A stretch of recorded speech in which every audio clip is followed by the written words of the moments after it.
A continuación, cedo la palabra a Alejandro Turis Lazcano, investigador del Departamento de Servicios Legislativos y Documentales de la Biblioteca del Congreso Nacional de Chile, moderador de esta sesión, para que dé comienzo a la misma. Señor Turis, adelante, por favor. Muchas gracias, Sergio. Damos la bienvenida a todas y a todos a esta tercera mesa que denominada Formas de Estado y Sistema de Gobierno. Esta va a ser la primera sesión que se denomina descentralización territorial, y para explicar un poco el contexto tiene que ver con la coyuntura que está viviendo Chile, en particular lo que va a suceder a partir del 15 y 16 de mayo próximo, en donde tendremos la oportunidad de hacer una votación histórica en donde elegiremos los convencionales constituyentes que serán los encargados de redactar una nueva Carta Magna. ¿Qué particularidades tiene esta? Una de ellas es el tema de la paridad, otro la incorporación de los pueblos originarios y por supuesto el tema de constatar o poder traer a colación los intereses que el país ha tenido durante todo este tiempo en la construcción de una Carta Constitucional. Este ejercicio de diálogo que se genera a partir de esta instancia es fruto del trabajo de la delegación de la Unión Europea en Chile, de la Cámara de Diputadas y Diputados de Chile, de la Agencia Chilena de Cooperación Internacional ACSI, la Biblioteca del Congreso Nacional, con el apoyo del programa Eurosocial Plus, han puesto en marcha este ciclo de webinarios denominado Diálogos Chile-Unión Europea. Como les mencionaba, la sesión que nos compete hoy tiene que ver con el tema de la descentralización territorial, tema que, por supuesto, entendemos y consideramos que será de largo debate en ese proceso de la construcción de una nueva Carta Constitucional. Para darle paso a la inauguración, le voy a dar la palabra a don Jaime Mulet Martínez, diputado de la Cámara de Diputadas y Diputados de Chile. Don Jaime, adelante. Muchas gracias. Muy buenos días y muy buenas tardes quienes están en Europa. Bueno, muchas gracias por la invitación, en primer lugar, al Foro Chile-Unión Europea.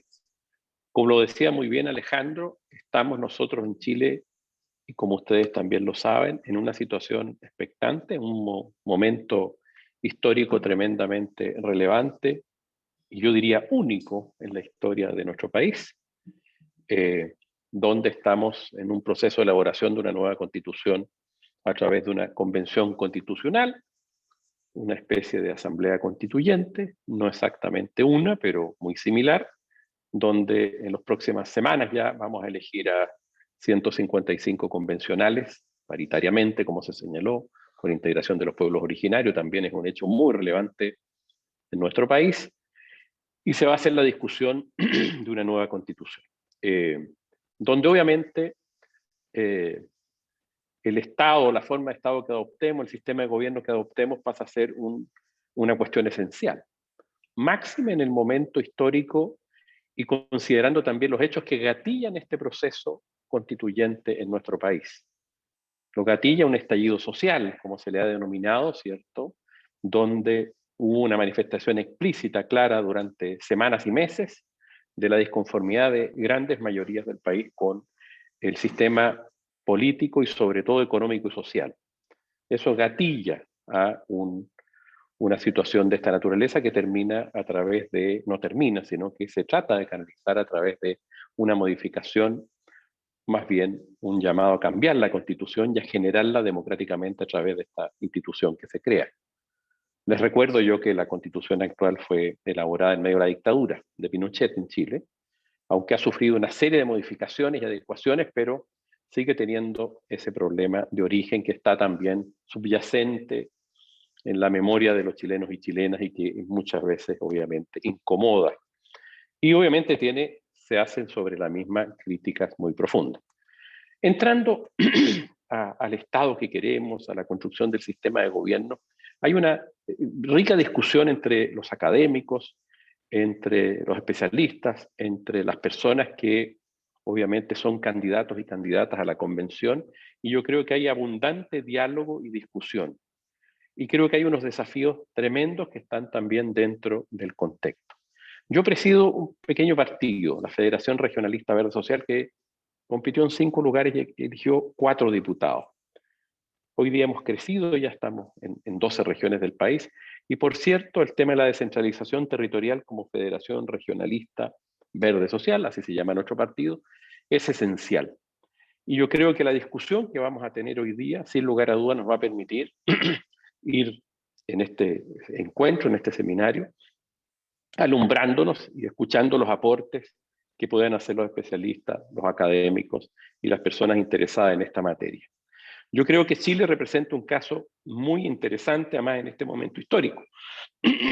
Particularmente tenemos aspectos que dicen relación también con la forma de Estado y el sistema de gobierno que adoptemos, que se entrecruzan. Por ejemplo, el desafío de enfrentar el tema del Gualmap, de la Araucanía, el deseo que tiene, muy legítimo por lo demás, y que los regionalistas verdes apoyamos, de el pueblo mapuche de tener un reconocimiento también como nación, y otros pueblos originarios que hay en Chile, como los Diaguitas, en fin, el pueblo Rapa Nui, son 9 o 10 que tienen esa pretensión, y también pretensión, particularmente el pueblo mapuche, con mucha razón aspira a tener algún grado también de, o alguna diferenciación en la forma que se dé el Estado en ese territorio, alguna aspiración. Entonces hay elementos tremendamente valiosos que están y que son un desafío, diría yo, para los estudiosos, para los académicos, y también para el mundo político y para la propia Convención Constitucional. Desde ya reconocer la plurinacionalidad, la interculturalidad, que viene hablándose hace mucho tiempo y que todavía no se adopta constitucionalmente en nuestro país, que ya va a ser un avance significativo. La propia participación hoy día en la Convención Constitucional de una parte importante, son 17 miembros que van a ser elegidos de los pueblos originarios, de una convención del orden de 155 personas, es una parte de más del 10-12% que se calcula que es la población de pueblos originarios que hay en el país. Entonces hay desafíos muy interesantes que creo yo que es muy relevante poder hoy día escuchar y atender. Y los desafíos que también la forma que se adopte del Estado, ¿cierto? Y las atribuciones que se pasen a cada una de las regiones. Tenemos una gran discusión, por ejemplo, en nuestro propio partido, lo digo porque eso traspasa obviamente la frontera de nuestro partido, acerca de adoptar o no e impulsar derechamente un Estado federal o un Estado regional, buscando, ¿cierto? O un Estado unitario descentralizado o regionalizado. Bueno, creo que es una discusión que no está acabada, ni mucho menos. Vamos a tener que tomar decisiones en esa convención constitucional muy relevantes, y yo creo que encuentros como el de hoy día, sin lugar a dudas, nos ayudan a profundizar, a entender, ¿cierto? A discutir, y por lo menos para mí es muy importante participar el día de hoy y estar con ustedes en este seminario. Agradezco mucho la oportunidad de inaugurarlo en estos 5 minutos y voy a estar atento, obviamente, a las ponencias de las personas que hoy día les toca participar. Muchas gracias. Muchas gracias, diputado Mulet, por sus palabras en esta inauguración. Y ahora pasaremos al conversatorio entre panelistas. Me corresponde presentar en primera instancia a los panelistas europeos. Don Roberto Romboli, catedrático de Derecho Constitucional de la Universidad de Pisa, Italia, que su ponencia es la experiencia del regionalismo en Italia, la realización con fortalezas y debilidades desde 1948 hasta hoy. Luego a don Fernando Rey Martínez, catedrático de Derecho Constitucional de la Universidad de Valladolid de España, y su ponencia es el Estado Autonómico Español. Y en segunda instancia, los panelistas chilenos, a doña Julieta Suárez Cabo, doctora en Ciencia Política por la Universidad de Northwestern y profesora asociada en el Instituto de Ciencia Política de la Pontificia Universidad Católica de Chile, y a don Egon Montesinos, académico titular de la Universidad Austral de Chile, director del Instituto de Administración FAE UACH y del Centro de Estudios Regionales de la correspondiente Universidad Austral de Chile. Su ponencia será Descentralización en Chile, ideología y propósito de la distribución del poder territorial en la constituyente, y la ponencia de la doctora Suárez Cao, repensando la estructura territorial del Estado para Chile, una visión desde la ciencia política. Para abrir esta primera parte y esta primera ronda, haré una pregunta a los expertos europeos que consiste en la siguiente. Tras describir brevemente cuál es la forma de organización territorial regional de su respectivo país, Italia y España, valore las ventajas e inconvenientes de tal modelo, así como las áreas de mejora en su ordenamiento respectivo.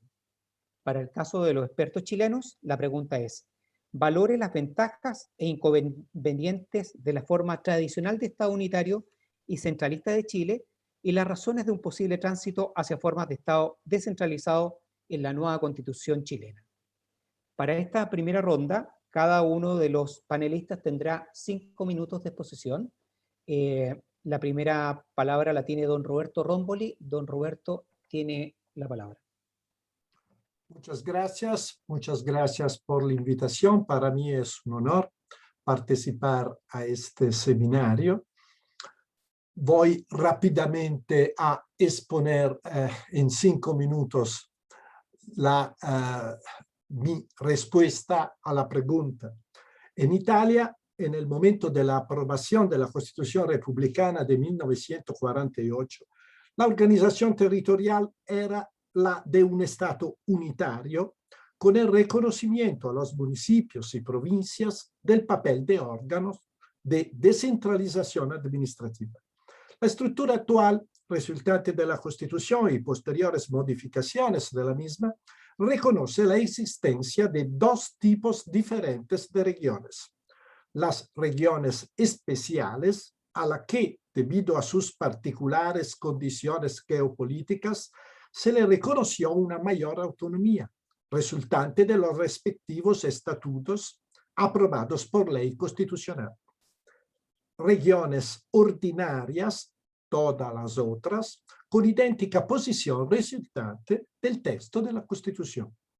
A las regiones especiales u ordinarias se le otorga un poder legislativo de tipo exclusivo, con el único límite del cumplimiento de la Constitución y de los principios generales del ordenamiento, o concurrente, con el límite de los principios fundamentales establecidos por las leyes del Estado. En el ámbito de competencia estatal o regional se establece el ámbito sobre la base de 2 listas de materias, una por la competencia estatal y la otra por la competencia regional. La competencia residual, es decir, para materias no incluidas en el catálogo, pertenece a las regiones. Las regiones también gozan de una autonomía estatutaria, reglamentaria, administrativa y financiera. Corresponde a las regiones aprobar también la ley electoral para los consejos regionales, elegidos directamente por el cuerpo electoral, así como el presidente del gobierno regional. El respeto de las respectivas esferas de competencia está garantizado por el Tribunal Constitucional, que juzga sobre el cumplimiento de los límites tanto de la ley estatal como regional a través del juicio sobre las leyes en vía principal, así como de los actos administrativos, conflicto de competencias entre Estado y regiones. Entre los efectos positivos que estaba en la pregunta a reconocer para el regionalismo italiano, me limitaré a señalar 2 aspectos. Primero, el de haber contribuido a la creación de un Estado democrático, a través del reconocimiento a las regiones de la posibilidad de expresar una propia dirección política, incluso diferente a la expresada por el gobierno central. Segundo, el de la reducción de las diferencias existentes entre las distintas regiones, especialmente entre el norte y el sur, aunque el proceso ciertamente no puede considerarse hoy en día terminado. Entre los aspectos negativos de la experiencia italiana, me limito también a 2. Primero, el haber hecho las regiones ordinarias todas iguales. Terminó por no tener en cuenta las diferencias evidentes en términos de extensión, población, tradiciones entre las distintas regiones. Segundo, la realización de un regionalismo cooperativo. Con la realización del regionalismo cooperativo, la distinción por materias ha resultado inadecuada para fijar los límites de las competencias estatales, regionales o locales, como también se demostró recientemente en la aprobación de medidas para contrarrestar la propagación de la pandemia por coronavirus. Entre los elementos de mejora, volvería a señalar 3 aspectos. Primero, a nivel organizativo está evidente la necesidad de órganos de enlace entre el Estado y las regiones, y en particular de un organismo central que representa las regiones, como por ejemplo una segunda cámara. Actualmente en Italia existe una situación de bicameralismo igualitario y no una representación regional. Segundo, una redefinición de competencia a la luz de la creación de la Unión Europea, cuya competencia afecta en manera indistinta materias de competencia estatal o regional. Tercero, después de más de 70 años de la elección hecha a favor de la creación de regiones especiales, necesita evaluar si aún existen las condiciones para esta especialidad como estaban presentes en 1946 cuando fue aprobada la Constitución. Un último elemento a señalar. En Italia durante muchos años, después de la entrada en vigor de la Constitución, se planteó el problema de actualizar, de crear concretamente las regiones.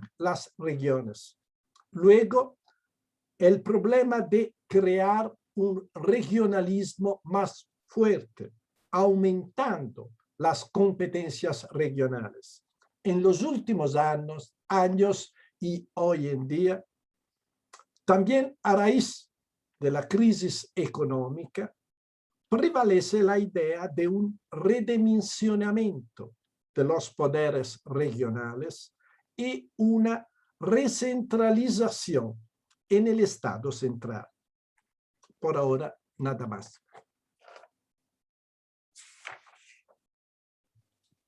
Muchas gracias, don Roberto. Ahora le doy la palabra a don Fernando Rey Martínez.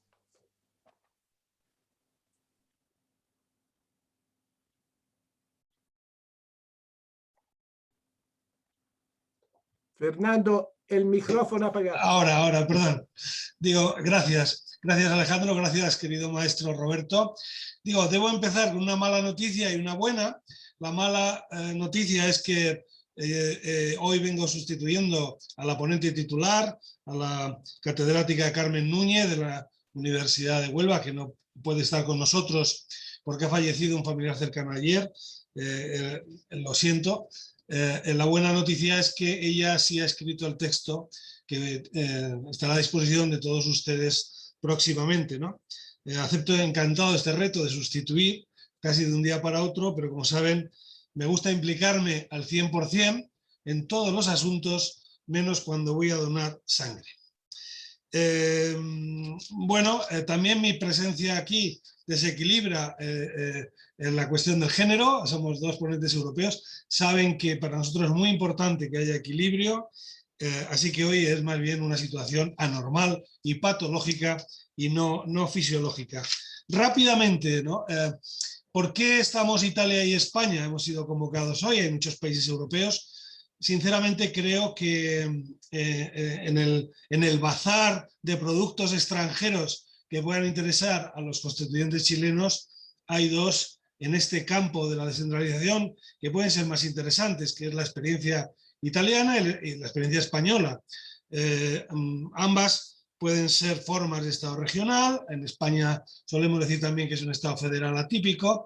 En realidad, el Estado regional italiano es una forma más débil de descentralización territorial que la española, pero la española y la italiana están relacionadas entre sí, porque la experiencia italiana se basa en nuestra experiencia española de la Constitución Republicana de 1931. Luego llegó la Guerra Civil y nos convertimos en el Estado más unitario y centralista del mundo. Sin embargo, los italianos siguieron con su Estado regional. Cuando España recupera el Estado democrático en el 78, se fija en la experiencia italiana. O sea que entre Italia y España hay un ir y un venir de la mirada. Ciertamente la experiencia española es más descentralizada. Porque lo que debiera decir es qué tipo de Estado territorialmente es España. Pues no es fácil definir. En realidad, la etiqueta federal es una etiqueta que engloba muchas y muy variadas formas de descentralización. Hay, desde luego, España es mucho más descentralizada que muchos estados federales. En realidad, desde mi punto de vista, la pregunta de qué grado de descentralización tiene un país, es decir, qué forma territorial tiene un estado, tiene una respuesta, es dime las competencias que tienen las regiones y dime el presupuesto económico ligado a esas competencias, ¿no? ¿Qué ocurre en España? Para que se hagan una idea, en España el año pasado el Estado central gastó en seguridad social, es decir, las pensiones de enfermedad, de desempleo, etcétera, de viudedad, 179.000 millones de euros.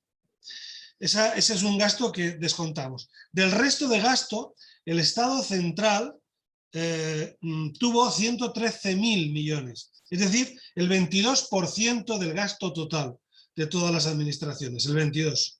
Las comunidades autónomas, las 17 comunidades autónomas que hay en España, tuvieron 170.000 millones, es decir, el 33%. Es decir, 1 de cada 3 euros públicos que se gastan en España lo hacen las comunidades autónomas.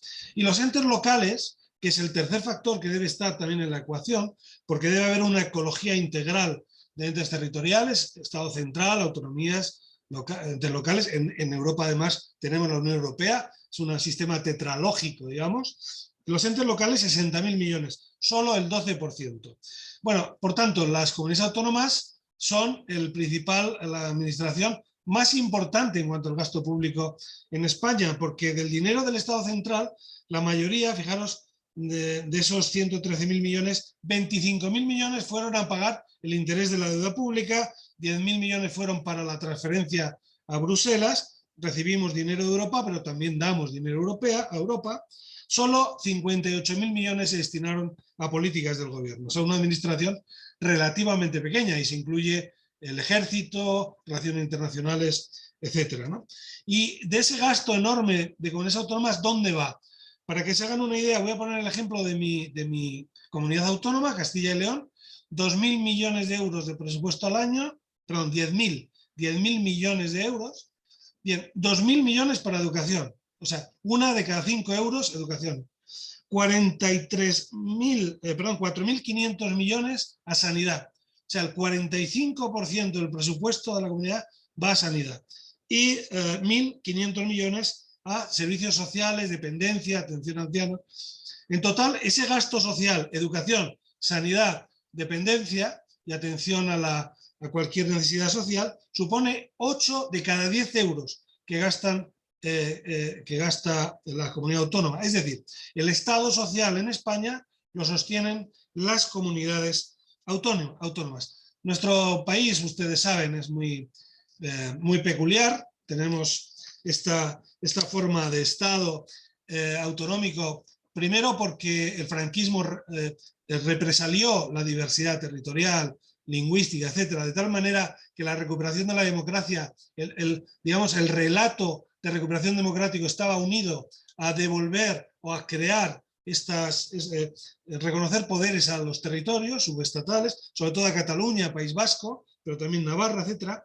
Segundo, saben que España tuvo un siglo XIX nefasto desde el punto de vista político, en el sentido de que nuestro país no logró convertirse en un Estado fuerte y unificarse políticamente y culturalmente, como sí lo hicieron los italianos, los alemanes, los franceses, los ingleses. Realmente toda Europa en el siglo XIX se construye, en parte también como consecuencia de las guerras que tuvieron entre ellas. Nosotros en el XIX estábamos en guerra civil.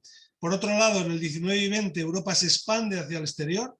El colonialismo, digamos, y las guerras, eso es lo que crea las naciones, ¿no? Las banderas, dice un amigo mío, son sudarios de colores. Sin embargo, los españoles nos dedicamos a tener guerras civiles y a ir perdiendo los restos del famoso imperio español que quizá ustedes del que habrán oído hablar, ¿no? O sea, estábamos justo en una dirección contraria a la de todos los países europeos. Esta débil nacionalización ha hecho que, como dijera Ortega y Gasset, por ejemplo, Cataluña no lograra convertirse en un estado, pero España tampoco logró, digamos, homogenizar culturalmente a catalanes, a vascos, a navarros, a canarios, etc. Y nos encontramos con una realidad de un país muy pequeño, pero muy complejo desde el punto de vista cultural, territorial. Ortega decía, España tiene un profundo corazón múltiple. En fin, teníamos el problema sobre todo de Cataluña y el País Vasco. Se crearon dos tipos de autonomías, las privilegiadas, Cataluña, País Vasco, Navarra, Galicia, se unieron otras quizá, Andalucía, Valencia, y el resto se fue creando. No estaba previsto que se constituyeran comunidad autónoma, el mapa se hizo deprisa, se hizo como se pudo. Es una barbaridad que tengamos 17 comunidades autónomas, son demasiadas, porque esto supone el Estado autonómico, Estado regional, un incremento de gasto público, incluso aunque se haga bien, y tenemos algunas comunidades autónomas uniprovinciales, que no tienen mucho sentido, pero no tienen ya vuelta atrás. Es inimaginable porque todo el mundo ha creado una historia de agravios, desde el que pedir reivindicaciones, etcétera, etcétera, ¿no? Entonces, digamos que nuestro Estado autonómico, la característica que tiene es que tiene elementos federales, pero tiene también elementos confederales en relación a algunas comunidades autónomas, porque sigue habiendo hechos diferenciales. Policía propia, la lengua, etcétera, ¿no? Sistemas fiscales distintos. Sobre todo, Cataluña, País Vasco, Navarra, Galicia. Lo que ocurre es que, bueno, digamos que también el Estado autonómico, ese es un poco el balance actual, nació para solucionar el problema nacionalista. No solo no lo ha solucionado, digamos, lo ha dilatado en el tiempo, lo ha pospuesto, no ha resuelto, ha pospuesto el problema y además ha generado más nacionalismos, porque ahora mismo no solamente hay fuertes partidos nacionalistas en Cataluña, etcétera, sino en muchos otros lugares. Bueno, el Estado autonómico también impacta, como bien ha dicho Roberto, sobre la segunda cámara, que tendría que representar a los territorios. El Senado español no lo hace, es una reforma pendiente permanentemente pospuesta. Ahora mismo es una cámara de segunda lectura, o sea, el modelo inglés, no modelo norteamericano, es el modelo de representación territorial. Estamos en ese impasse. Y también el Estado autonómico impacta sobre el Tribunal Constitucional. Obviamente, los estados descentralizados exigen de sus tribunales constitucionales que sean árbitros para dirimir competencias. Bueno, de momento, muchas gracias. Si hay una segunda pregunta, lo que les debo se lo pago en la segunda oportunidad. Muchas gracias. Muchas gracias, don Fernando. Ahora le doy la palabra a la señora Julieta Suárez-Cado y aprovecho de recordarles que son 5 minutos de exposición por cada uno, pensando en que viene una segunda ronda de preguntas también y las preguntas del público. Muchas gracias. Muchas gracias, Julieta. Alejandro. Sí, la verdad, un placer estar hablando con ustedes. Le agradezco a Fernando que explicó la ausencia de paridad de género en el panel, pero se entiende. Y bueno, hizo un gran trabajo, así que muy interesante tanto el caso español como el caso italiano. Nuestra pregunta para los expertos chilenos, aunque no soy chilena, digamos, estoy en Chile, tenía más que ver con la primera pregunta, unas cuestiones un poco más teóricas, ¿no? Y la verdad que a veces es difícil abstraer los efectos aislados de una forma institucional como el unitarismo o el federalismo sin pensar en sistema de gobierno, en sistemas de partidos, en la relación con los sistemas electorales, etc. Pero hagamos un esfuerzo entonces de abstraer y cuáles serían estas ventajas y desventajas de estados unitarios, ¿no? Lo que nos diría la teoría es que los estados unitarios, como todos aquellos sistemas institucionales donde hay pocos puntos de veto o puntos de acceso al sistema deberían ser mucho más decisivos, es decir, debería ser mucho más fácil pasar reformas e implementar cuestiones de política pública, porque hay que acordar con menos actores en todos estos procesos, ¿no? Debería haber entonces también una mejor coordinación de las políticas públicas a través del territorio, debería haber o no haber una duplicación de funciones, debería haber menos duplicación o casi inexistencia de duplicación de funciones, y eso tendría que redundar en una cierta eficiencia y eficacia de la organización y del gobierno territorial a lo largo del territorio, ¿no? También para el lado de la ciudadanía debería ser mucho más fácil identificar la responsabilidad de gobierno, cosa que en sistemas más desconcentrados a veces podría ser mucho más complejo para la ciudadanía común o la ciudadanía de a pie identificar qué corresponde a la alcaldesa, a la gobernadora, a la presidenta, al Congreso Nacional, etc. Sin embargo, si dejamos un poco de lado la teoría, ¿no? Y vemos cómo ha gestionado Chile estos dos cimbronazos que ha tenido en los últimos años, que son tanto el estallido social como la crisis del COVID, vemos que realmente esto que nos dice en teoría, la teoría de cómo debería funcionar un Estado unitario centralizado, en realidad no ha sido así, ¿no? Y lo vemos con indicadores muy claros, como es el protagonismo creciente que han tenido alcaldes, alcaldesas, porque están mucho más cerca del territorio, porque tienen mucho más noción de implementación de las políticas públicas que se necesitan en sus zonas, ¿no? Y eso el Estado central, a pesar de ser unitario y centralizado, ha quedado al debe. Entonces yo diría que todas estas ventajas que nos da la teoría hay que sopesarlas con la experiencia concreta real que hemos tenido en Chile en los últimos años, pero además con las condiciones a las que llegamos al cambio constitucional, ¿no? Estamos pensando entonces en una futura convención constitucional que va a repensar este pacto social y que en la parte de la sala de máquinas de la Constitución va a tener que repensar la distribución funcional y la distribución territorial del poder.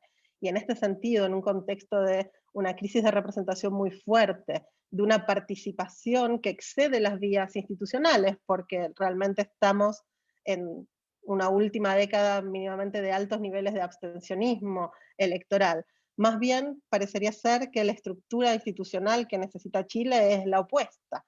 No es una estructura institucional con pocos puntos de acceso al sistema, con pocos actores de veto, ¿no? Necesitamos al revés, descentralizar, desconcentrar el poder para que la ciudadanía pueda ingresar a la toma de decisiones desde los niveles más bajos de gobierno al nivel regional también, y para que las autoridades puedan implementar y tomar las decisiones de política pública de acuerdo a las necesidades que tienen sus propios territorios, ¿no? Entonces, yo diría que por más que la teoría nos dé una serie de ventajas, ¿no? De una forma unitaria y centralizada de gobierno, me da la impresión que en Chile esa forma ha mostrado ya su agotamiento y que si realmente lo que necesitamos es mejorar la representación, mejorar la participación y además tener unas buenas políticas públicas que no sean talle único desde Arica hasta Punta Arenas, me parece que la descentralización en ese sentido es el camino evidente por el cual debería tener que caminar la nueva constitución en Chile. Después podemos dejar, si quieren, para la segunda ronda cuáles podrían ser algunas de estas características, y muchas, bueno, ya la han mencionado tanto Roberto como Felipe, pero si nuestro interés también es pensar en un nuevo pacto social, en una nueva constitución que tenga legitimidad, que incentive participación e incidencia ciudadana, me parece que más allá de todos los beneficios que podamos encontrar o que la teoría pueda hablar de una forma de Estado unitario centralizado, me da la impresión que no es lo que necesita Chile para el siglo XXI y para las generaciones venideras. Muchas gracias por sus palabras, señora Julieta. Le doy la palabra ahora a don Egon Montesinos. Don Egon. Gracias, Alejandro. Muchas gracias a todos y a todas. Un saludo cariñoso al diputado Mulet, un abrazo y gracias por la invitación a los organizadores. Un placer además compartir con Julieta, panel paritario aquí en Chile. A ver, el título de lo que a partir de la respuesta a la pregunta, el título es algo provocador en el sentido de que originalmente el título de lo que yo quería compartir es Ideología y romanticismo de la distribución territorial del poder que se ha dado en Chile. Hay mucho de romántico en Chile porque, y además me aterra encontrar que todos los candidatos y candidatas constituyentes están a favor de la descentralización. Me aterra porque pareciera ser que se transformó ya en un concepto vacío. Y este concepto es altamente ideológico, y es lo que en definitiva quiero plantear.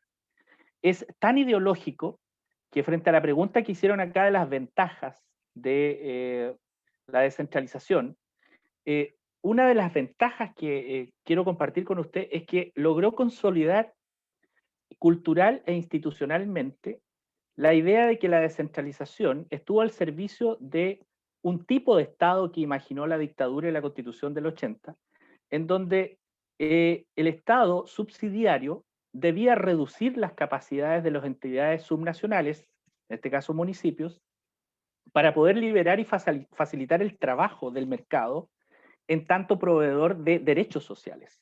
Entonces, la dictadura dijo, mire, la descentralización tiene un propósito, es tener actores locales, subnacionales débiles, para que el mercado desate todas sus capacidades en tanto proveedor de derechos sociales en salud y educación. Entonces transformó a las municipalidades, por ejemplo, en competidores débiles del mercado.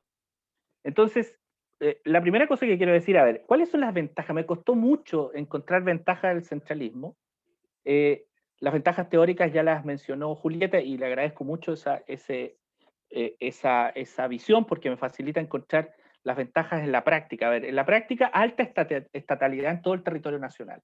En palabras de O'Donnell, esto no lo dijo O'Donnell, estoy interpretando qué diría O'Donnell, tenemos mucha zona verde en Chile. Hay poca zona marrón, hay poca zona donde el Estado no esté en Chile. Por tanto, alta estatalidad en todo el territorio nacional, presencia de instituciones públicas en los lugares más alejados del país. Hay presencia de instituciones públicas, hay control gubernamental y control político exhaustivo de los liderazgos regionales y locales. Es decir, se consolidó el modelo estatal descentralizado, entre comillas, con competidores débiles a escala territorial para proveer derechos sociales. Pero aquí viene de inmediato los inconvenientes.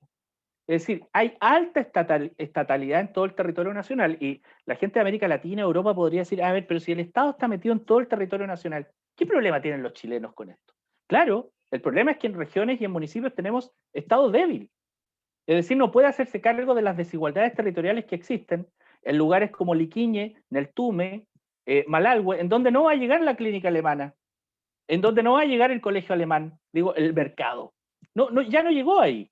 Entonces, ¿quién resuelve el tema de la desigualdad territorial en educación y salud? Estado fuerte, no más grande, Estado fuerte. Porque cuando uno habla de Estado grande, la derecha se aterra en Chile. Y parte del progresismo chileno también se aterra. Si el Estado débil, no más burocracia, no, por favor, no más burocracia. Lo que estoy hablando no es más burocracia. Son estados con atribuciones, competencias y autonomía política fuerte, de tal forma que si vamos a tener un Estado mixto, en donde el mercado también provee a nivel territorial, bueno, que sea con competidores fuertes. El modelo colombiano en eso está. ¿Saben ustedes que hay empresas colombianas estatales en Antofagasta? Están proveyendo ciertos servicios en Antofagasta. Entonces yo no estoy hablando acá de engordar, de aumentar el Estado, porque eso aterra, aparte, insisto, aparte del progresismo y aparte de la derecha, a mucha derecha, aterra tener más Estado. Entonces, lo que quiero decir es que el tema de la distribución territorial del poder es un tema ideológico. No es un tema, no es una política pública.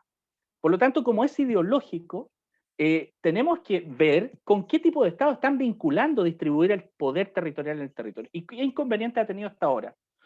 Presencia estatal débil, con baja capacidad de gasto y recaudación fiscal.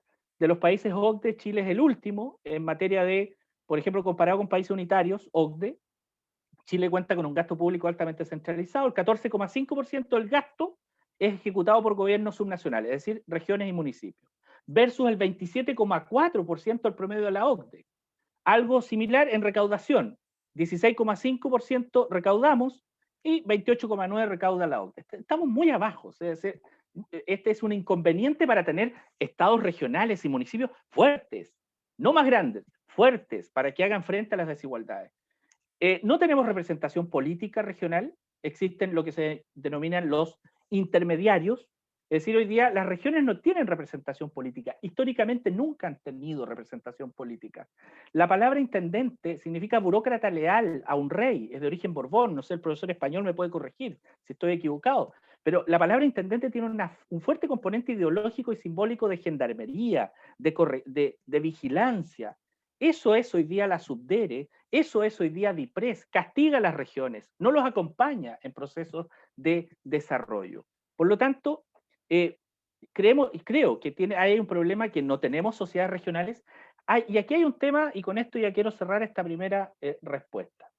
Hay un bajo vínculo en el propósito de la descentralización con el tema de la problemática territorial mapuche en Chile. Nunca se ha vinculado la distribución del poder político a nivel territorial con las problemáticas que tenemos a nivel territorial que están asociadas a lengua y están asociadas a derechos políticos de pueblos originarios.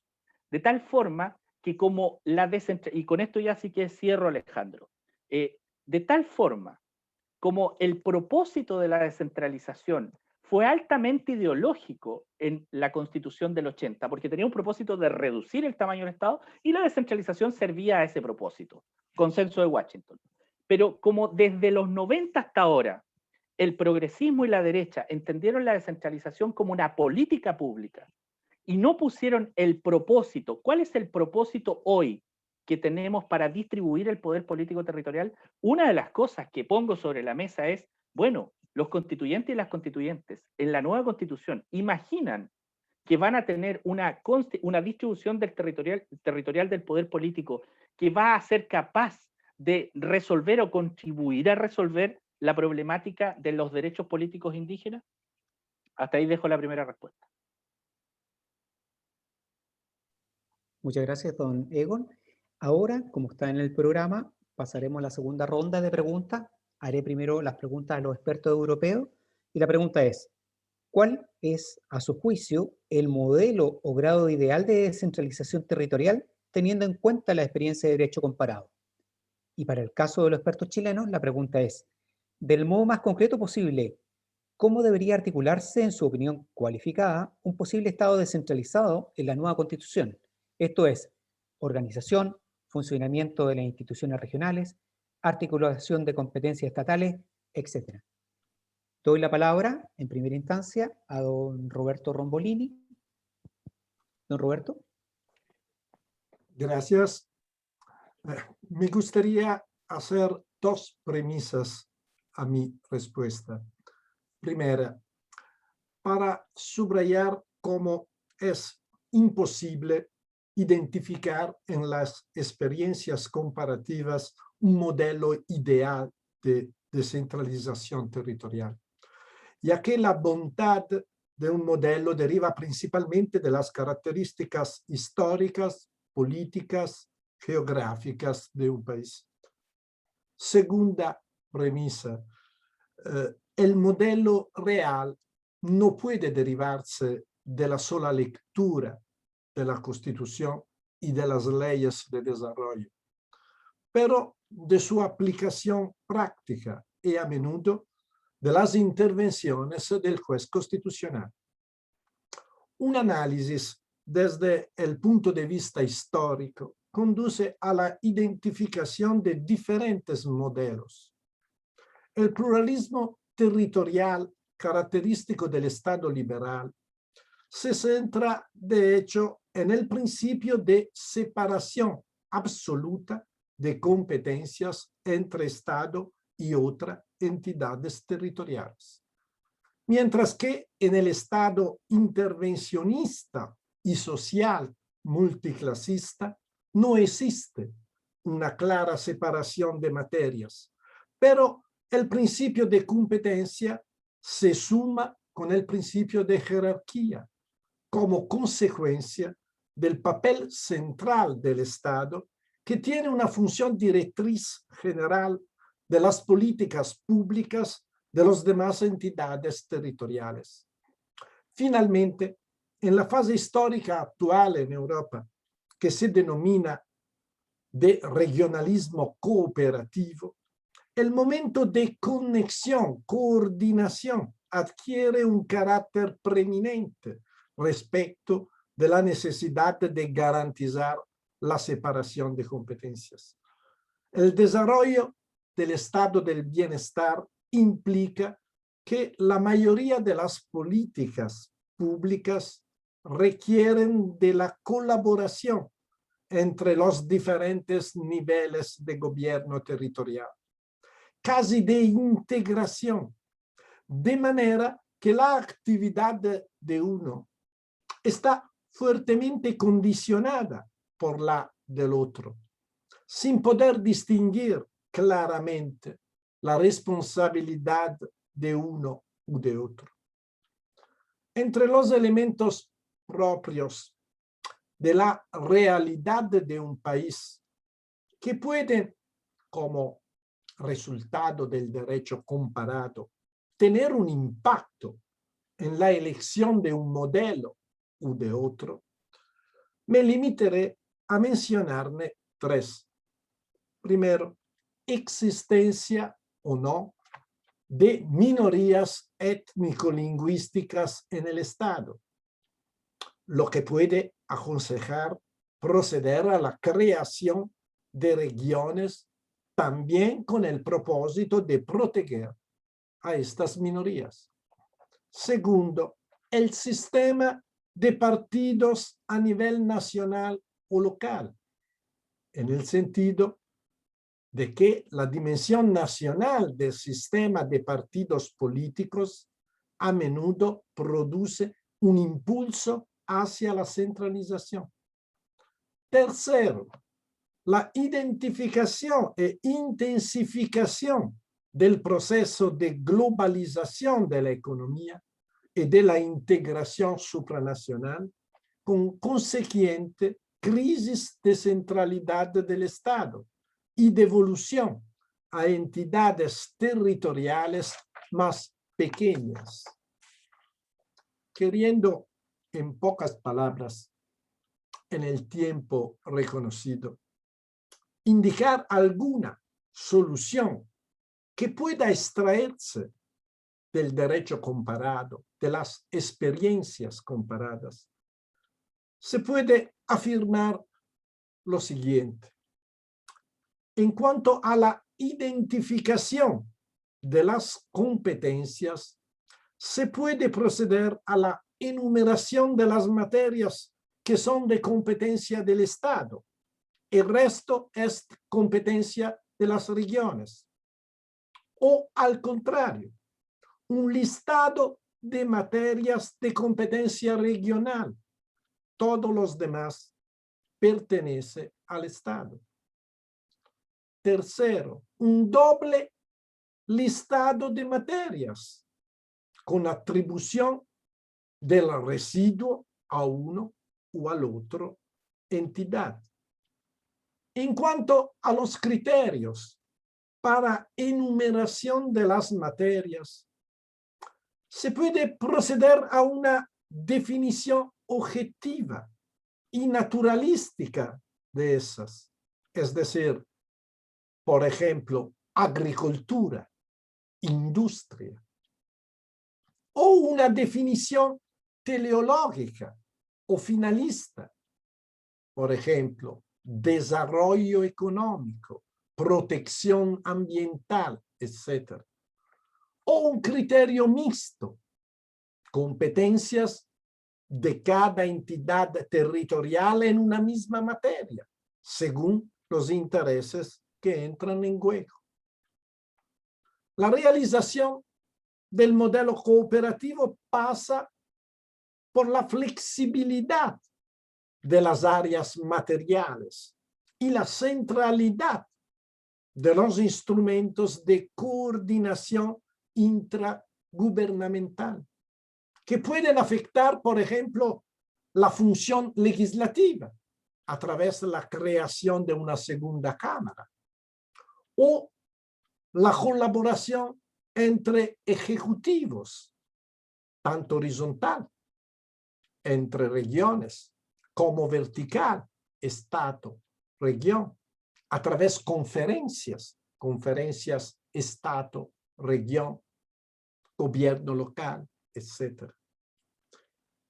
En cuanto a la combinación entre el principio de jerarquía y el principio de competencia en el sistema de fuentes, se puede decidir por una separación rígida de competencias exclusivas del Estado y de la región, o la posibilidad del Estado de reemplazar las leyes regionales derogándolas, o una competencia, como es en Italia, compartida según el tipo de disciplina. Es decir, el Estado pone la disciplina a través de los principios fundamentales, una normativa de principio, y las regiones, la normativa de detalle. O una jerarquía pura, es decir, el Estado hace las leyes y la región debe solo ejecutarlas con leyes que tienen más o menos el nivel en el sistema de las fuentes y el valor de una especie de reglamentos. Nada más por ahora. Gracias. Muchas gracias, don Roberto. Ahora le doy la palabra a don Fernando. Don Fernando. Muchísimas gracias, Alejandro. Coincido con mi maestro, el profesor Romboli. No hay una solución ideal. Cada país encuentra su lugar bajo el mundo, bajo el sol, su espacio bajo el sol, entre otras cosas, porque la descentralización también responde a la historia, no solamente a las ideas, ¿no? No es solo razón, sino corazón. Egon, cuando hablabas del romanticismo, recordaba a Isaías Berlin, que caracterizaba a nuestra época como hija del romanticismo, no de la ilustración, ¿no? De hecho, el nacionalismo es un invento romántico y de hecho estamos en el paradigma del gusto por la diversidad, por la diferencia, no por la unidad. Hoy sería impensable una declaración de derechos del hombre y del ciudadano. Habría declaración de derechos del hombre, de la mujer, otros que no se encuentren aquí, del ciudadano, de la ciudadana, digamos, de los nacionales originarios, y la lista sería eterna, ¿no? O sea, estamos en el momento de la diversidad, pero aciertas, Egon, cuando dices un Estado descentralizado no es más Estado, necesariamente, sino mejor Estado. Mejor Estado porque las regiones, las comunidades autónomas, los Estados federados son también Estado. Esta es una distinción clave de Rudolf Smen, que dice, no, una cosa es el Estado central y otra cosa el Estado global, que incluye a las regiones y que incluye también a los entes locales. Bueno, yo por tanto no se puede dar una fórmula ideal. Ahora, tenemos que distinguir entre descentralización política, es decir, capacidad de tomar decisiones, de tener políticas propias, tener instituciones propias, el Ejecutivo, también el Legislativo. Ese es el salto que Chile no ha dado, que es el que se verá si lo da o no. Hasta ahora ha dado pasos en una descentralización administrativa, una desconcentración de funciones del Estado central. Digamos, no existen las regiones, sino como un espacio donde el Estado central toma decisiones singularizadas, un poco, no mucho. No, estamos hablando de un giro copernicano, claro, es otra cosa. Es crear espacios políticos. La elección de los gobernadores es sintomático que se haga el mismo día que la elección de la Convención Constituyente. Vienen de la mano, y una vez que tengáis gobernadores en Chile, desde mi punto de vista, el proceso va a ser imparable, porque estas personas elegidos por la gente del pueblo va a reivindicar, va a pedir, se ha abierto, señores, se ha abierto de una manera, aquí hay un salto cualitativo, ¿no? En todo caso, rápidamente, la descentralización, antes he mostrado algunas dudas y algunos problemas. La descentralización no es el bálsamo de Fierabras que soluciona todos los problemas. También Julieta ha hablado de algunos, Egon y por supuesto Roberto. En la ponencia también de Carmen Núñez hay muchos. Pero debo decir lo siguiente. Primero, no se entiende hoy en día la democracia sin descentralización territorial seria.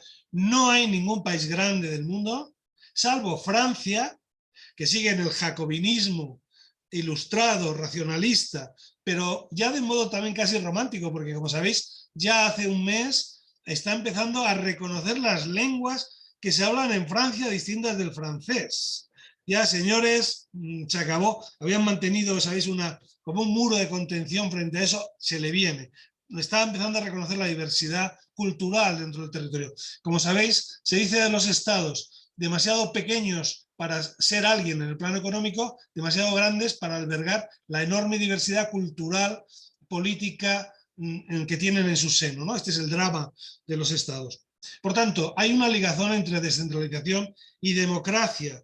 Lo hemos visto porque la descentralización implica un control del poder central. Lo hemos visto en la época de la pandemia. Las comunidades autónomas en España se han erigido algunas como un freno ante las posibilidades de un gobierno central omnímodo. Bien, es verdad que luego esto genera una complejidad de organización y en la toma de decisiones que si no tenemos a los mandos de la nave en la sala de máquinas, digamos, no hay ingenieros y obreros listos, pues bueno, en fin, ahí vamos, ¿no? Ahí vamos. Pero esto es otra cuestión, ya estamos hablando de una forma de Estado descentralizada, no de tener líderes políticos a la altura del tiempo histórico. Esto ya son palabras mayores. Segundo, un efecto valiosísimo de la descentralización territorial política, no hablo de la mera desconcentración, y en los entes locales, en regiones, al modelo francés, no. La otra, asegura un reparto mucho más equitativo de la riqueza en el territorio, lo ha dicho Julieta, lo ha dicho Egon. Es que asegura singularización de los territorios y asegura que la riqueza llega. En España hemos tenido la España del norte y la España y Madrid, y luego la España del centro y del sur pobre. 40 años de descentralización ha ayudado a amortiguar esa diferencia. Sigue existiendo, pero la ha amortiguado muchísimo, sobre todo con la recepción de los fondos estructurales europeos. Se han gastado muy bien, de un modo muy equitativo. Ustedes no habrán oído hablar de Posada de Valdeón, pueblo de León. Ahí tiene escuela. Es el pueblo de Ana Belén Casares, que nos estará escuchando. Bien, ustedes no han oído hablar de Posada de Valdeón. Bueno, les aseguro que el Ministerio de Educación en España, en Madrid, en la calle Gran Vía donde está, tampoco ha oído hablar de Posada de Valdeón y de la escuela. Es decir, sin embargo, en una comunidad autónoma, cuando yo era consejero, pues le arreglamos el patio del colegio. Impensable si eso dependiera del Estado central, de todo un territorio, etcétera, etcétera. O sea, evidentemente esto es así, lo hemos visto. Luego es verdad que acerca la administración a los ciudadanos, lo ha dicho bien Julieta, eso genera problemas, porque todo el mundo quiere todo en su pueblo, aunque tenga 10 habitantes, quiere tener todo, los servicios de la capital, genera, y luego también está el famoso NIMBY, el efecto NIMBY, not in my backyard, no en mi patio de atrás. ¿Dónde ponemos cárceles? ¿Dónde ponemos centrales nucleares? ¿Dónde almacenamos los residuos nucleares? En un estado muy potente descentralizado, nadie quiere, ¿no? Eso también, o sea, quiero decir, hay equilibrios, ¿no? O sea, la descentralización no soluciona todo. Sin embargo, desde mi punto de vista, con esto acabo, no quiero, porque ya hago todo el tiempo, me parece que ha llegado para quedarse. Es inimaginable un Estado democrático, de calidad democrática, sin un alto grado de descentralización territorial. Sea este el que sea. Ahí cada país tiene que buscarse la vida. Muchas gracias. Muchas gracias, don Fernando. Antes de darle la palabra a la señora Julieta, les recuerdo que luego de esta segunda ronda de preguntas y respuestas que se está desarrollando, habrá un debate abierto. Ya han llegado algunas consultas en el chat de preguntas y respuestas de esta sesión, entonces daremos curso también a aquellas consultas. Señora Julieta, tiene la palabra. Muchas gracias, Alejandro. La verdad es que pienso exactamente lo mismo que Fernando. Creo que la descentralización política pequeña, ¿no?, que implica ya la próxima elección de las gobernaciones regionales, a pesar de todos los obstáculos que se le ha puesto. Estamos con este proyecto, no sé, Egon no me dejará mentir, pero la ley creo que es del 2016, estamos eligiendo ahora 2021.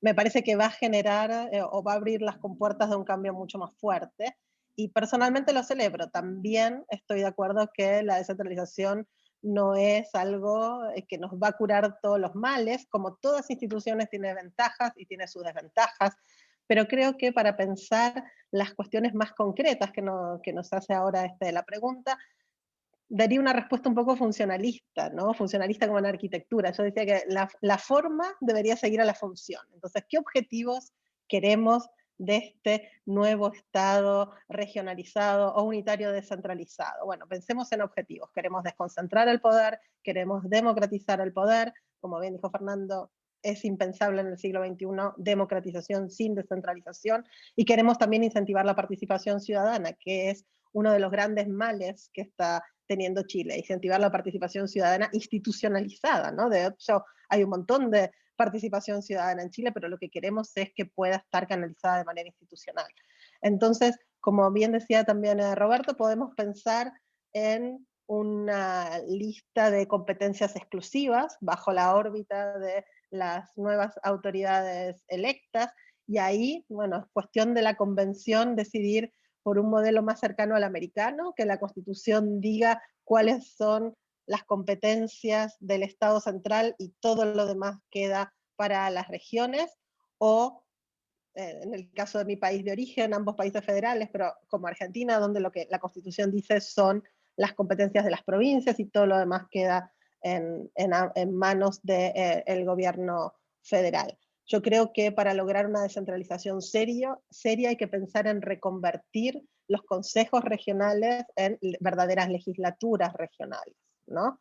Más allá de la forma de gobierno que quede también en la nueva convención, porque se está hablando desde pasar a un parlamentarismo, semipresidencialismo, o hacer algunos cambios en el sistema presidencial de separación de poderes. Más allá de esto, cualquiera de estas formas institucionales de gobierno necesita que las regiones tengan legislaturas. Personalmente también considero que si avanzamos hacia un Estado plurinacional, que vendría un poco de la mano de lo que marcaba Egon con respecto a pensar en una verdadera solución territorial para los conflictos indígenas, no solo en la Araucanía, ¿no? Sino una especie de justicia reparativa y de reconocimiento de derechos a los pueblos originarios, que en América Latina era una deuda muy grande. Algunos países han avanzado mucho, Chile puede avanzar también en esa mano, y si avanza de ese lado probablemente haya que pensar algún tipo de descentralización un poquito más asimétrica, quizás como estaban contando también en Italia y claramente en España, ¿no? Cómo empezó esto con algunas comunidades que tenían más prerrogativas que otras. Entonces habría que pensar también si esto implica, si un Estado plurinacional nos va a llevar de la mano entonces de un tipo de descentralización más asimétrica. Y en descentralización yo pensaría en dos grandes ámbitos, ¿no? El poder de autogobierno, cuánto van a poder autogobernarse estas regiones, pero también el poder compartido que tengan las regiones con respecto al Estado central. Y en ese sentido, algo que remarcaron en la experiencia europea, que para mí es imprescindible en el caso chileno, es no solo mantener el bicameralismo, sino crear realmente una Cámara segunda, un Senado que sea territorial, donde todas las regiones tengan la misma representación más allá de su población.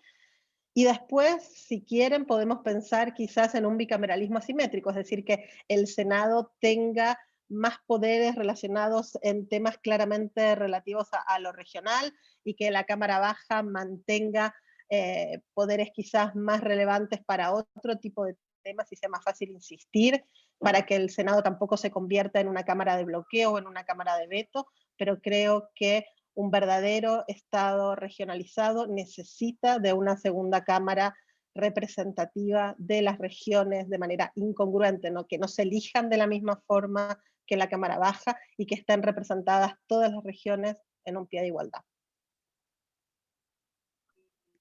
Muchas gracias, señora Julieta. Ahora le doy la palabra a don Egon. Don Egon, tiene la palabra. Gracias, Alejandro. A ver, frente a la pregunta que hizo Alejandro del modo más concreto posible, decía cómo debiera articularse un posible Estado descentralizado en la nueva Constitución. Para responder, necesito hacer referencia a las tres, ¿qué dice la descentralización en las tres constituciones más relevantes que hemos tenido en Chile? La del 33, la del 25 y la del 80. En ambas, en las tres, en ningún momento ni departamentos, provincias y municipalidades eran reconocidas como entidades autónomas, políticas y de gobierno. En todas ellas, las entidades subnacionales eran reconocidas como entidades que solo administraban las decisiones que se tomaban en el principal impulsor político, el nivel central. Entonces, hay una letra de esta canción llamada descentralización que se repite en las tres principales constituciones. En el 80 se le agrega un propósito que es, ya lo dije, tener entidades que administran, regiones y municipalidades, que administran, no gobiernan, y el propósito era entonces liberar las fuerzas del mercado para que la descentralización, entendida como reducir el tamaño del Estado y el rol del Estado, sirviera para que el mercado entrara en derechos sociales, como ya los mencioné. Entonces, el propósito en esas tres constituciones ha estado muy claro. No gobierno. No gobierno y no hay estados regionales. Y no hay municipalidades. Por lo tanto, todo lo que se haga son esfuerzos que van a ir a fortalecer esa convicción en la Constitución. Entonces, la articulación dependerá del propósito que la constituyente le dé a la distribución territorial del poder político, es decir, a la descentralización. Hay tres propósitos que andan rondando en Chile. Uno, reducir las desigualdades territoriales. Dos, fortalecer sociedades democráticas regionales. Hoy día el caudillismo, hoy día los intermediarios, que son fundamentalmente los legisladores, a nivel regional, digo, no tienen o impiden que las sociedades regionales se empoderen, se fortalezcan. Y el tercero es políticas públicas que apunten a ser más pertinentes para el territorio. Pero una región y un municipio no pueden hacer políticas públicas pertinentes al territorio porque están impedidos de tener un financiamiento decente para financiarlas. Ya vemos que el gasto subnacional es el más bajo de la OCDE en Chile. Por lo tanto, por más que la región de Magallanes, los ríos, Aysén, formulen políticas públicas, por ejemplo, para enfrentar la agricultura, no la pueden financiar. Están sujetos a lo que el Ministerio de Agricultura piense desde Santiago, desde el centro político, para todas las regiones. Por tanto, ante la pregunta, primero, el propósito. Segundo, esta distribución del poder territorial político va a ir conectada con un Estado social distinto al subsidiario que tenemos. ¿Se va a conectar esta distribución territorial del poder político con la cuestión política mapuche? ¿O solo vamos a entender la descentralización como mejores políticas públicas? Entonces, ahí, antes de responder esta pregunta, o estas interrogantes más bien, se conectan con los principios de colaboración, con los principios de atribuciones políticas y fiscales asimétricas o no, para evitar, por ejemplo, la profundidad de la desigualdad. Es decir, si aplicamos un principio simétrico, igual para todas las regiones, por ejemplo, de equivalencia fiscal, usted va a gastar lo que produce, bueno, la región de Antofagasta será el nuevo centro económico del país, y la región de los ríos, la región de Aysén u otras regiones, tendremos que profundizar entonces la desigualdad o se verá una posibilidad mayor de profundizar esa desigualdad. La autonomía política con reconocimiento constitucional, insisto, ni en la Constitución del 33, ni en la Constitución del 25, de 1833, de 1925 y en la de 1980 aparece la palabra gobierno en regiones o en municipalidades. La Constitución del 80 es clarísima. Las municipalidades solo administran, no gobiernan. Y ya sabemos en la literatura de lo privado y lo público que el administrador ejecuta lo que le dicen que haga. Por lo tanto, tenemos que ver también si vamos a tener este diseño de la distribución territorial del poder político, va a ir de la mano de un aumento sostenido de la descentralización fiscal en materia de gasto fiscal para financiar las competencias y la capacidad de formulación de políticas públicas que enfrenten las regiones, por ejemplo, en materia de desigualdad territorial. Por eso yo insisto que hoy día, teniendo solo administradores regionales y locales, sin capacidad de hacer gobierno, sin capacidad de ser reconocido como entidad política, malamente vamos a enfrentar las problemáticas territoriales como desigualdad, problemática de reconocimiento de la diversidad étnica, políticas públicas que no responden al territorio, etcétera, etcétera, etcétera. Eso, Alejandro. Muchas gracias, don Egon. En este momento voy a pasar a llegar a consultas en el chat de preguntas y respuestas y vamos a abrir el debate público. La primera consulta está orientada a los panelistas europeos y es generada por la señora Ana Belén Casares. Ella pregunta: dada la evolución histórica, las tensiones y las dificultades expuestas por los ponentes acerca de los diversos temas de organización territorial, ¿qué instrumentos entienden los ponentes que serían los adecuados para promover, garantizar o restaurar, en su caso, la lealtad entre los poderes públicos de los territorios descentralizados? Le doy la palabra a don Roberto, a don Fernando, no sé, ustedes dirimen quién. Sí, gracias. Respuesta en síntesis, después creo que mejor que yo responde Fernando. Para mí está como herramientas dos diferentes tipos de instrumentos. Uno de naturaleza política, el otro de naturaleza jurisdiccional. De naturaleza política. Porque creo que sea necesario y reconocido para todos que necesita una forma de diálogo entre el Estado central y las entidades territoriales, regiones u otro. Esta posibilidad de conexión son herramientas que permiten en manera particular, por ejemplo, a las regiones, de participar a las principales funciones del Estado central a través de la Cámara de las Regiones, a través de la consultación necesaria de las regiones, a través de formas necesarias de intesa entre el Estado central y las regiones. Está la necesidad de conciliar el principio de competencia y el principio de jerarquía, en manera particular a través de algunas fórmulas, como por ejemplo el interés nacional, que permite una intervención del Estado en situación de interés nacional. Está después también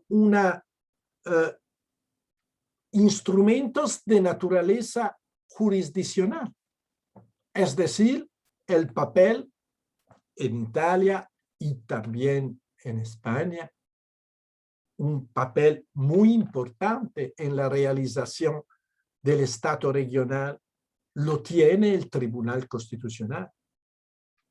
El Tribunal Constitucional, en este sentido, en Italia, ha creado un principio constitucional que no está escrito en la Constitución. Es el principio de leal colaboración.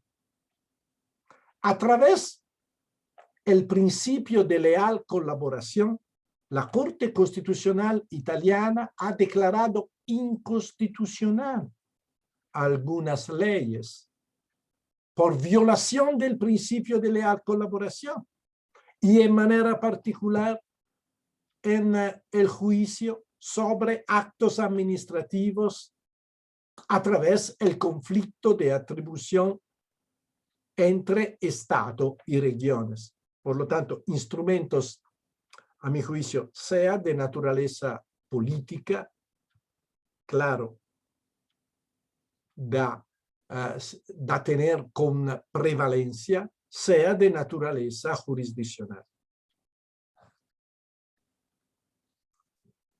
Muchas gracias, don Roberto. Sí. Yo no sé si don Fernando quiere agregar algo. Sí, brevemente, solamente, porque es muy interesante la idea, gracias Alejandro, la idea de lealtad federal es clave, ¿no? Y es lo que no tenemos en España, porque evidentemente tenemos componentes nacionalistas, incluso independentistas, muy potentes, ¿no? Y no permite tener lealtad federal la formuló un autor muy interesante, ¿no? Del periodo entre guerras alemán. Casi siempre el foco va a Kelsen, es un grande, y a Carl Smith, tan grande como inquietante, pero Rudolf Hessmann y su cuestionalismo de la integración me parece que es incluso más sugerente para nosotros en este tiempo, ¿no? Habla de la lealtad federal. En España no hay, apenas hay, quiero decir, no hay colaboración, los mecanismos de coordinación entre comunidades autónomas y el Estado funcionan relativamente, el que mejor funciona es el de sanidad. En este tipo de pandemias se ha visto, pero poco más. La conferencia de presidentes no se celebra, etcétera, etcétera, ¿no? O sea que este es un problema grande, ¿no? Pero quería decir, ligado a esto, cómo mejorar, por ejemplo, ligado a Chile, ¿no? Que tenéis 17 millones de personas, pero muy digamos, asimétricamente distribuidas en el territorio, porque hay 3 o 4 grandes ciudades donde está casi toda la población chilena, ¿no? Es evidente que incluso el mapa territorial, el mapa regional, tiene que considerar un estatuto jurídico de las grandes ciudades con autonomía, ¿no? Casi ciudades autónomas. No cometáis el error de España de meter a Madrid, capital, dentro de una comunidad autónoma de Madrid, ahora están haciendo las elecciones, perfectamente prescindible. Ese territorio puede ser de Castilla y León o Castilla-La Mancha, tenemos que haber dejado Madrid únicamente como tal, ¿no? Y quería decir que antes salió, cuidado con lo de los listados, es muy importante, ¿no? Chile es la Francia de América, es el estado más jacobino que hay. Pasar de la Francia de América a un estado descentralizado de la noche a la mañana me parece imposible, ¿no? Yo creo que sería prudente hacer un listado en la Constitución de las competencias que le corresponden a las regiones. O sea, no al modo norteamericano, que por otro lado está sobrevaloradísimo, porque yo recuerdo en el año 96 estuve estudiando en Kansas, la Universidad de Kansas, en Lawrence, y allí ya ese año me sorprendió mucho el debate sobre el nuevo federalismo. En Estados Unidos cada 20 o 30 años hay un nuevo federalismo, es decir, una interpretación distinta de la cláusula de comercio, de los poderes de la federación, de los poderes de los estados. O sea, eso, digamos que también las tensiones territoriales no se agotan nunca, ¿no? Entonces, yo creo que sería más prudente hacer un catálogo de competencias de las regiones. Eso sí, garantizando un sistema de financiación. O sea, esto no puede estar al albur de lo que el Estado central vaya, lo que le sobre cada año. O sea, tiene que haber un sistema objetivo, con cargo a impuestos, con cargo a determinados ingresos, de modo sistemático, garantizar ingresos, ¿no? Porque, y competencias importantes, en fin. Eso es lo que quería decir. Gracias. Muchas gracias, don Fernando. Ahora tengo una pregunta para los panelistas chilenos. Es la siguiente. Llegó por el chat y es de don Christian Colter. Él pregunta, ¿por qué creen los panelistas que a pesar de los años de democracia vivida en Chile no se ha podido avanzar en una descentralización que revierta las desigualdades territoriales existentes a nivel de regiones? ¿Y qué se puede hacer para revertir el mismo problema al interior de las regiones que sufren los municipios? Les pido, sí, de ahora en adelante, en honor al tiempo, que nos tomemos 3 minutos en esta respuesta, considerando que quedan 6 preguntas más pendientes todavía del público. Muchas gracias. Yo no sé quién responderá, si la señora Julieta o don Egon. ¿Puedo si gusta Julieta, o mantenemos el orden? Dale, o como quieras. Yo puedo decir algo muy cortito, porque seguramente Egon sabe mejor que yo esta interna. Va a ser más como un psicoanálisis, si quieren, que voy a hacer. Mi impresión es que siempre estuvo mucho más presente la visión funcional de la descentralización, ¿no? La descentralización pensada con criterios eficientes y hasta tecnocráticos, y eso deja de lado la visión democrática de la descentralización. Entonces, me parece que por un lado venía a una obsesión con la descentralización de que se iban a desarmar, se iba a descoordinar y que iba a haber muchos problemas de macroestabilidad económica. Me parece que era una visión muy miope de la descentralización y no una visión de descentralización como democratización, y se ve claramente en este híbrido, ¿no? Que ahora tenemos, que junto a gobernadores y gobernadoras electos vamos a tener delegados presidenciales siguiendo el modelo francés, y que espero que eso también dure relativamente poco. Después, y lo último, algo que me dijeron una vez en España haciendo trabajo de campo, en la oposición somos todos descentralizadores, ¿no? Una vez que llegamos al gobierno, eso cambia. Entonces también la descentralización es un proceso que a veces es difícil de realizar en momentos de política normal, digamos, y a veces se necesita un cimbronazo fuerte para empujar a la descentralización. Voy. A ver, primero voy a insistir y reinsistir en que la descentralización es una cuestión de poder, de distribución del poder político. Por tanto, está sujeta permanentemente a tensiones entre el centro y, en este caso, las regiones en Chile. La respuesta, Cristian, tengo 3 subrespuestas y voy a ser muy breve. Uno, la filosófica, es porque no tenemos estados regionales y locales. La Constitución no reconoce que hay Estado regional en Chile, ni hay Estado local, o sea, gobiernos locales. Por lo tanto, enfrentar la desigualdad es una cuestión de poder, de política pública, lo que hicieron un poco el fundamento político que inició los presupuestos participativos en España, o sea, perdón, en Brasil. ¿Cuál fue el principio político? Inversión de prioridades, más a los que tienen menos, pero eso lo hace un gobernante. Y como en Chile no hemos tenido esa política, esa definición, pues las desigualdades se reproducen a nivel nacional y se reproducen a nivel regional. Es decir, hay reproducción de desigualdades, porque no hay, esa es la primera respuesta, no hay gobierno regional y local. Segundo, la instrumental. Aquellos gobiernos regionales que han querido hacerlo, aún con burócratas leales al presidente o a la presidenta, es decir, intendentes regionales, tuve el placer y el honor de ser uno de ellos con la presidenta Bachelet, tenemos límites en materia de competencias y en materia de recursos. Si quisiéramos hacerlo, no me cabe duda que muchos gobiernos regionales lo han querido hacer, encuentran límites estructurales, gasto fiscal y competencias. Ahí está la respuesta. Y la tercera respuesta es más psicológica, freudiana. Hay un temor estructural de la élite política de izquierda a derecha a perder poder. Es decir, la bancada más transversal es la regionalista, pero es la más minoritaria. Aquí había un integrante, el diputado Mulet. O sea, de izquierda a derecha tienes regionalistas en el Congreso, pero son minoría, pues. No le ganan a nadie en materia de reformas estructurales. Entonces, hay un temor freudiano de ambas coaliciones de desprenderse del poder político, porque acá se da mucho lo que en Estados Unidos llaman el catch-all. Agarra todo el que gana la presidencia, desde el presidente hasta los seremis y los choferes de los seremis y los choferes de todo el mundo en los servicios públicos abajo. Entonces, ese temor freudiano está consagrado en la Constitución. Por lo tanto, este cambio va a, por lo menos, a generar sociedades políticas regionales que hagan contrapeso. No me extiendo más, Alejandro. Sorry. Muchas gracias, don Nengo. Tengo una pregunta ahora dirigida a don Roberto Robolí. Está gestionada por don Eduardo Castillo y él pregunta lo siguiente. En su primera intervención se refirió a la distinción de competencias entre los niveles nacional y regional. ¿Qué inconveniente puede tener que esa repartición de competencias se haga en la Constitución? Don Roberto tiene la palabra.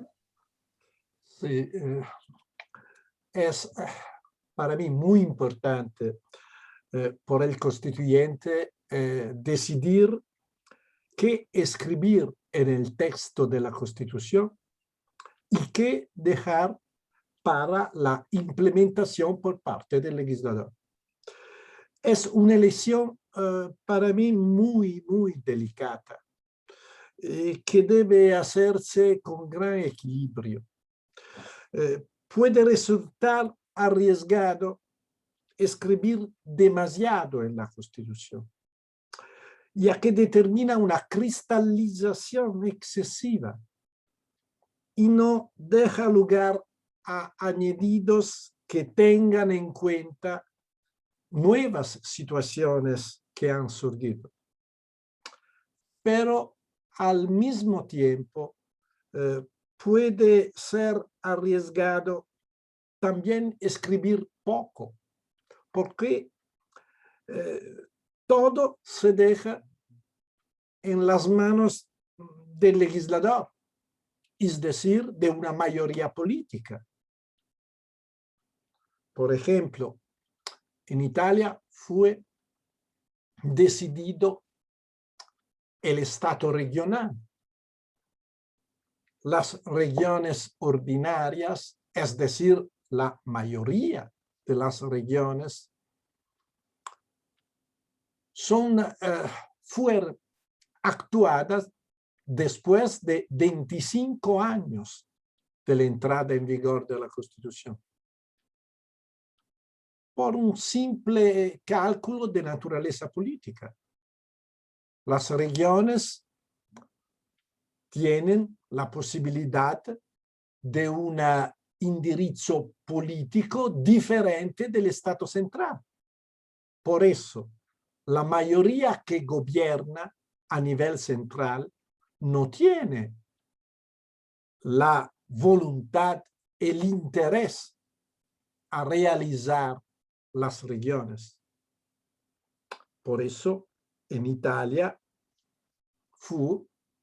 por 25 años no se actuaron las regiones ordinarias, es decir, la mayoría de las regiones. En caso de inercia del legislador, la realización de los órganos territoriales, por eso, puede demorarse mucho.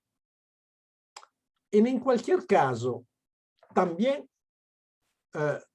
cosa escribir en la Constitución y qué no escribir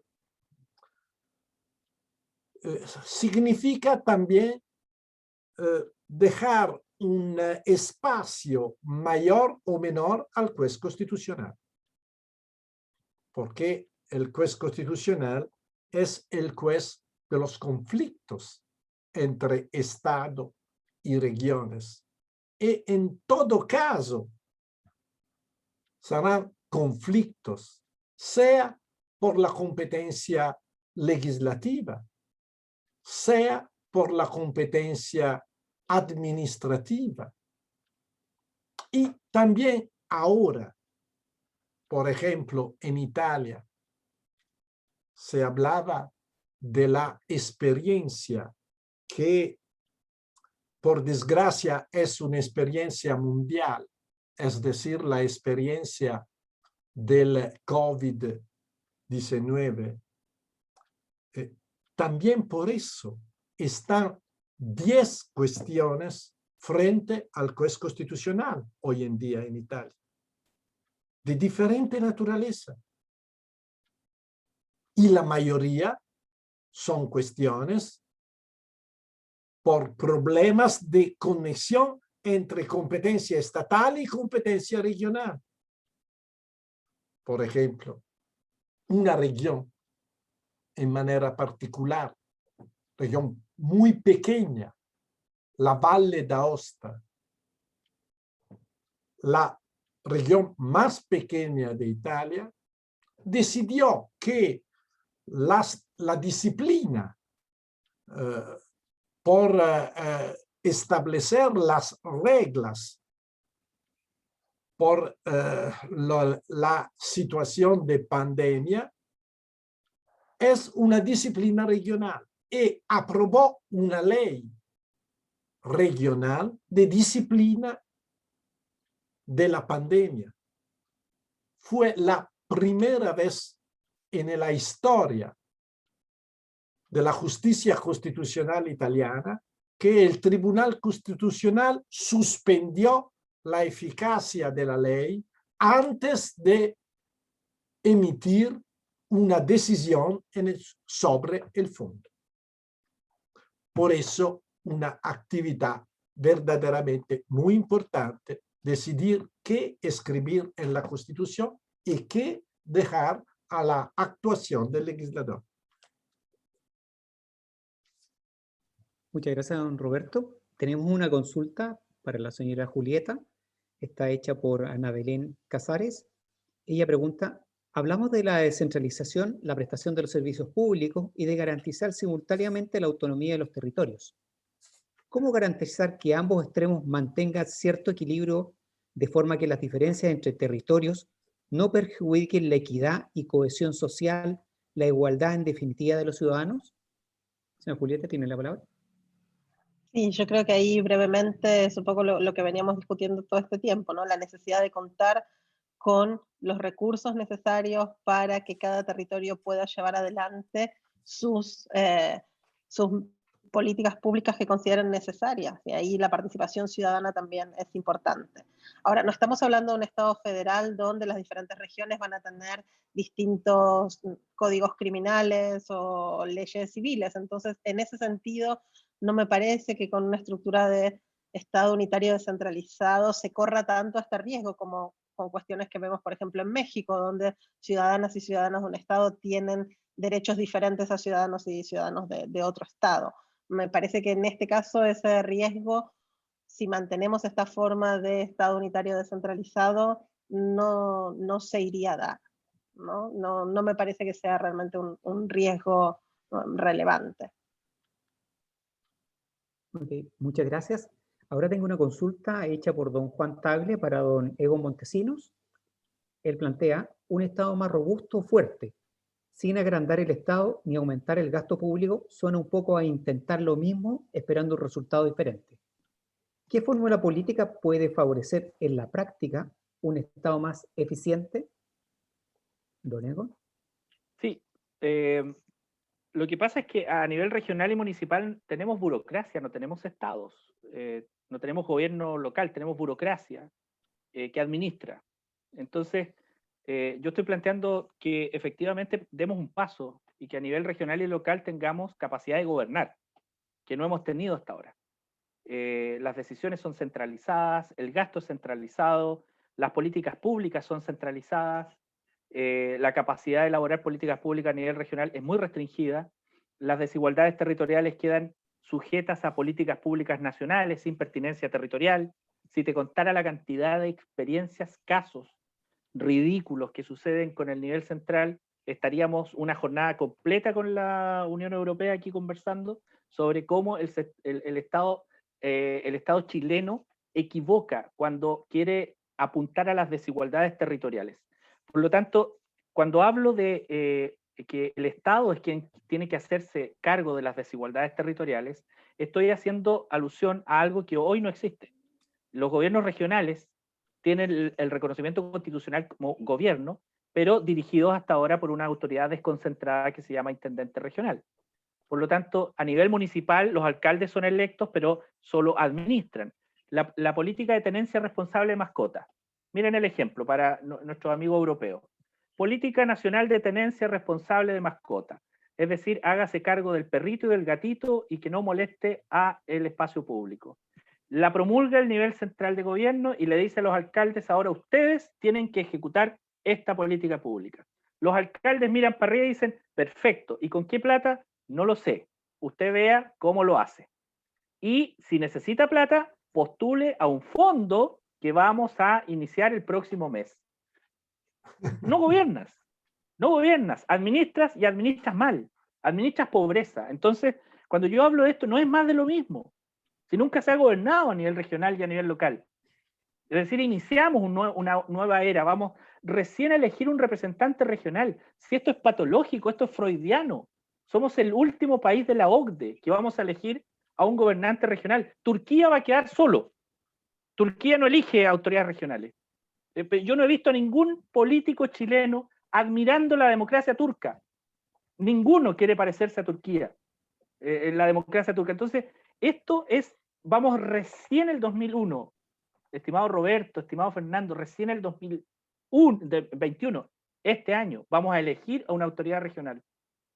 Entonces, la respuesta es gobernando, con estado regional y estado local, municipio con capacidad de gobierno y gobierno regional con reconocimiento constitucional de entidad política que puede gobernar. Muchas gracias, don Egon. Tengo una pregunta ahora realizada por la señora Sonia González, dirigida a los panelistas europeos, en particular a don Fernando.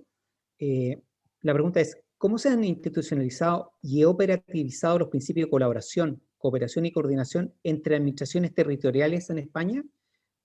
Porque fenómenos como la COVID han demostrado la importancia de garantizar una buena gobernanza multinivel y ser ágiles en la respuesta. Don Fernando. Sí, sí, efectivamente, es un buen ejemplo, un buen campo de pruebas, ¿no? El tema de la COVID, para ver cómo funciona un Estado compuesto. Mucha gente diría, ojalá hubiéramos sido un Estado unitario, con una sola autoridad sanitaria, etcétera, pero en realidad no es tanto así, ¿no? ¿Qué hemos visto en este tiempo? Hemos visto una primera fase en la que el gobierno central asume a través del instrumento del estado de alarma todos los poderes. Eso fue criticado, sobre todo según iba pasando el tiempo, a partir del segundo o tercer mes, por todas las comunidades autónomas, o por algunas, no por las comunidades autónomas del partido que gobierna en Madrid, ¿no? Y hizo un giro ahí en la política nacional. El gobierno central encomendó esta tarea, o sea, suprimió, o sea, no volvió a pedir el estado de alarma y dejó que las comunidades autónomas pusieran medidas limitativas. Pero claro, las comunidades autónomas no pueden limitar derechos fundamentales, tales como la libertad de circulación. No pueden poner un toque de queda, no pueden limitar la circulación de una provincia, de una comunidad autónoma a otra, etc. Y eso derivaba frecuentemente en impugnaciones ante los tribunales superiores de justicia, que decían esto sí puede hacer la comunidad autónoma, esto no, etc., ¿no? Bueno, ha generado, desde el punto de vista político, también una visualización de modos diferentes o estilos de gestión, ¿no? Entre unos y otros. En las elecciones de Madrid ahora mismo, la candidata del Partido Popular basa su esperable éxito precisamente en que es la principal crítica y detractora del gobierno central. Aquí vemos un poco esta idea del Estado autonómico como límite del Estado central, ¿no? Otra cosa es que nos guste la candidata de Madrid o el gobierno central o alguno de ellos, ¿no? Esto es otra cuestión, pero sí vemos cómo las comunidades autónomas funcionan como un check and balance, como frenos y contrapesos, ¿no? Y luego es verdad que en medio de todo el caos, también es verdad que la pandemia quizás no sea la mejor fórmula. Los norteamericanos dicen los casos difíciles no hacen buen derecho, ¿no? Puede ser, pero también hemos visto que hay un mecanismo de coordinación que se llama el Consejo Interterritorial de Salud, donde está la ministra de Sanidad estatal y los ministros autonómicos, los consejeros autonómicos, y estos sí que han ido funcionando muy bien. Se reúnen todas las semanas y, por ejemplo, han acordado la política de vacunación, demostrando que cuando se quiere, se puede. O sea, que la complejidad, efectivamente, un Estado descentralizado es más complejo. Requiere una finura, una inteligencia, no siempre disponible, pero que se puede tener. O sea, complejidad no significa ineficacia, ¿no? Eso también hay que, a veces sí, a veces no, depende un poco de los actores, ¿no? Gracias. Muchas gracias, don Fernando. Y para terminar, la última pregunta que tengo está dirigida a don Egon Montesinos y fue realizada por Felipe Jerez. Él plantea lo siguiente: por primera vez en Chile tenemos candidaturas presidenciales con experiencia en descentralización territorial. Casos interesantes como el Partido Federación Regionalista Verde Social, con representación parlamentaria, por ejemplo, el diputado Mulet, hoy presente, quien desde hace años desarrolla un trabajo territorial que logró dar curso a un partido regionalista, Federación Regionalista Verde Social, con representación a nivel nacional. ¿Cuál sería el camino que deben seguir esas candidaturas con el fin de llevar adelante una verdadera descentralización y empoderamiento de las comunidades? Don Egon, ¿tiene la palabra? Sí, bueno, debe ser un seguidor del diputado Mulet quien hace la pregunta. Yo que tengo muchísimo cariño al diputado Mulet, a integrantes que están ahí, al Teo Valenzuela, la diputada Sepúlveda, que han jugado por esto. Pero así como está él, también está Paula Narváez, también está Jimena Rincón, que vienen de regiones, etcétera. Hay muchos candidatos que hoy día toman esta bandera, pero mi cariñoso saludo para ellos. Frente a la pregunta, creo que, a ver, en esto siempre mi respuesta es: tratemos de traducir la canción llamada descentralización, que tiene buen tono, que la encontramos, que suena bien, la tarareamos y no le logramos traducir quién la compuso, qué significa, qué nos está diciendo y qué mensaje trae consigo. Yo hoy día estoy traduciendo la canción, la canción que tenemos hoy día llamada descentralización tiene un fuerte componente de recomendaciones del consenso de Washington. Economía institucional, descentralización como herramienta que está al servicio de la reducción del tamaño del Estado. Esa fue la descentralización que se consagró en el 80. Esa es la canción. Ese es el título y los autores ya sabemos quiénes son. Esa canción ha sido interpretada por izquierdas y derechas en Chile, tarareándola sin tratar de modificar el componente, el autor y la letra. Por lo tanto, hoy día, los candidatos y candidatas presidenciales hay que preguntarles cuál es el título de la canción, qué autores están visitando y qué examen le hacen a esa canción que está consagrada en los 80. Yo creo en una descentralización que empodera territorios, actores y niveles estatales. La dictadura creía en una descentralización que no creía en eso, sino que decía, la descentralización no debe tener actores estatales y regionales que interfieran en la tarea del mercado en derechos sociales. Por eso es que digo, la descentralización no requiere un Estado gigante, sino que requiere tener Estado regional y local, que hoy no tenemos. Entonces, esa canción hoy día la están transmitiendo muchos candidatos y muchas candidatas. Y yo como militante de este tema, más que de cualquier otra idea, desde el año 2001, creo que eso le hace bien a Chile, le hace bien al debate. Pero me hace falta una cosa, y con esto cierro, Alejandro. Me hace falta la conexión de la descentralización y la distribución del poder político territorial con la problemática mapuche. Eso no lo he escuchado con fuerza en candidatos a constituyentes. Eso no lo he escuchado con fuerza de candidatos presidenciales. Y ahí, ojo, el federalismo toma ventaja. Julieta sabe mucho más que yo de federalismo y no creo equivocarme, Julieta, y si me equivoco, corrígeme por favor, en que el federalismo hay evidencia comparada internacional suficiente que dice, al menos Alfred Stepan así lo interpreto, que acomoda mejor la diversidad étnica territorial que los unitarismos. Entonces, esa es otra canción, ese es otro título de la canción y tiene otra letra. Por lo tanto, creo que hoy día estamos frente, y con esto ya cierro, en el mejor momento para discutir este tema, en el mejor momento para desnudar la ideología de la descentralización y claro, como decía Fernando, enamorarse de alguna letra romántica, pero repitamos algo, traduzcamos lo que significa. Yo no me gusta enamorarme de las letras que no las entiendo, porque a veces son xenófobas, a veces son discriminatorias, o a veces atentan contra la propia condición del latinoamericano de aquellas canciones que encontramos encachadas en la letra original. Muchas gracias, don Egon. Yo no sé si la señora Julieta, ahora que fue emplazada por don Egon, quiere terminar de redondear la frase. No, no es cierto. Hay literatura que dice que un determinado tipo de federalismo, que algunas naciones, Bélgica, India, avanzaron a un sistema más federal para precisamente resolver cuestiones étnicas al interior. Yo creo igual que con una descentralización asimétrica se podría conseguir algo bastante parecido sin necesidad de ir hacia un sistema federal. Yo lo que entiendo por sistema federal, y por eso dejaría a España fuera de esta categoría, es que las regiones, los estados, las provincias puedan darse sus propias constituciones sin ningún tipo de intervención del poder central, respetando obviamente la democracia representativa, pero podrían darse, por ejemplo, no sé, regiones parlamentarias en un estado nacional presidencial, por ejemplo. Entonces, mi impresión es que es cierto que el federalismo pareciera estar mejor capacitado para esto, pero igual va a depender del grado de descentralización y creo que se puede obtener algo parecido para contener o para dar respuesta a reivindicaciones étnicas puntuales dentro de un sistema o de un modelo de descentralización asimétrica. Muchísimas gracias, señora Julieta. Ahora, para concluir, entregar las conclusiones y le doy la palabra al doctor Felipe Rivera, investigador de la sección de estudio del Departamento de Estudio y Extensión de la Biblioteca del Congreso Nacional. Felipe, tienes la palabra.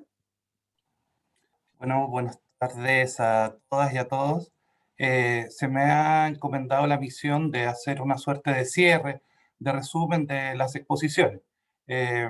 Más que un resumen detallado de cada uno de los ponentes, me gustaría abarcar algunas temáticas que son relevantes para el proceso que se abre de una convención constitucional.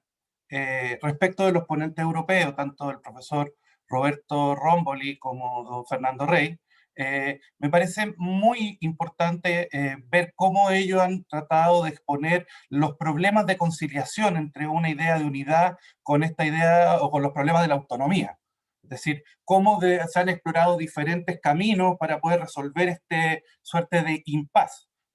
Dentro de esto mismo, me parece muy interesante para el caso chileno, que tiene una división del espacio en función de criterios de planificación, que es una aspiración arraigada en la historia de Chile ya desde la década del 20, de generar regiones versus un modelo de integración que sea basado, como bien lo define Salazar, en esta lógica de los valles, de este a oeste, pero como hay un intento de control por parte del Estado-nación chileno, busca esta entelequia geográfica que no necesariamente responden a modus vivendi, y donde cabría de una forma u otra el problema mapuche. Y en ese sentido, es interesante cómo en el caso italiano, como en el caso español, hay una unidad de planificación, pero también hay unas regiones en función de singularidades históricas o también lingüísticas, incluso geográficas, en el caso italiano,